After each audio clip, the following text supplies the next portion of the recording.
ECL Mugma area के मजदूरों ने गुरुवार की सुबह वेतन में कटौती किए जाने के मामले को लेकर मुगमा एरिया के घेराव कर जमकर नारेबाजी की। मजदूरों ने नारेबाजी करते हुए कहा कि प्रबंधन की मनमानी नहीं चलने दी जाएगी। मजदूर ने जो काम किया है उसकी मजदूरी देना होगा। वेतन में कटौती मजदूर बर्दाश्त नहीं करेगा। मजदूरों को समझाने पहुंचे एपीएम रति मोहन शर्मा एवं बाबूलाल पांडे की बात मजदूर सुनने को तैयार नहीं हुए।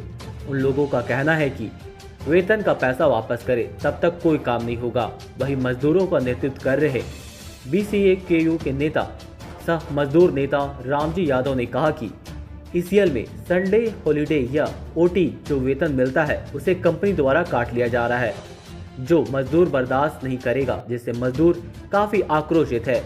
कंपनी द्वारा वेतन में कटौती किए जाने से काफी भयभीत है। ना जाने भविष्य में कंपनी कोई भी निर्णय ले सकती है जिससे हम लोग बर्दाश्त नहीं करेंगे।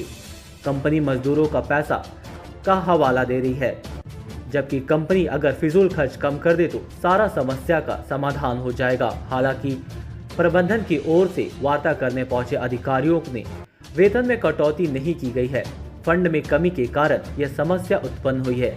अगले माह मिलने वाले वेतन में इस माह का कटा हुआ वेतन जोड़कर भुगतान कर दिया जाएगा, लेकिन मजदूर मानने को तैयार नहीं है और कार्यालय के मुख्य द्वार के सामने सभी मजदूर बैठकर नारेबाजी कर रहे हैं, जिससे उत्पादन में भी प्रभावित हो रहा है। पूरा ईसीएल में हम लोग को काम करने के बाद जो पेमेंट होता है संडे हॉलीडे का या ओटी का, उसका पेमेंट काट लिया गया है, जिसमें मजदूरों में आक्रोश है कि हम लोग काम करने के बाद हम लोग का तनख्वाह काट लिया गया है। ये कहीं ना कहीं ये बहुत बड़ा भूचाल आने वाला है। कल जाके कंपनी ये भी कर सकता है कि आप सुबह आइए, आपका दरवाजा पे चिपकाया रहेगा कि राम यादव रिटायरमेंट दे दिया गया। ये बहुत बड़ा सरकार का एक पॉलिसी है तहत आज वो ट्रायल के बेसिस पे हम लोग का संडे हॉलीडे काटा है, कल तनख्वाह भी कटेगा। इसी का विरोध वर्कर कर रहा है। तो अभी क्या प्रबंधन का क्या कहना है? प्रबंधक चाहता तो ये सब होता ही नहीं। प्रबंधक नहीं चाह रहा कि वर्कर लोग जो अच्छा से काम करे, हमारा पेमेंट टाइम पे हो। देखिए, दो चार ऐसा मुद्दा है जिस पे हम आपको बताना चाहते हैं कि आप देख लीजिए, अंडरग्राउंड में जो चीज़ का जरूरत नहीं है वो करोड़ों का बिल आता है। आप मुगमा एरिया में हैं, आप जाके पता कर सकते हैं। अंडरग्राउंड में भी हम लोग का रेटिंग बहुत कम है।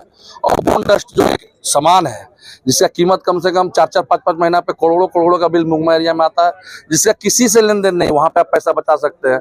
आप एक देखिए, तार पेल्टिंग है, उस साल महीना आता नहीं है, बरसात साल होता नहीं, वो 2 बार 3 बार तार पेल्टिंग करके चला जाता है, जिसमें वर्कर का कोई जरूरत नहीं है।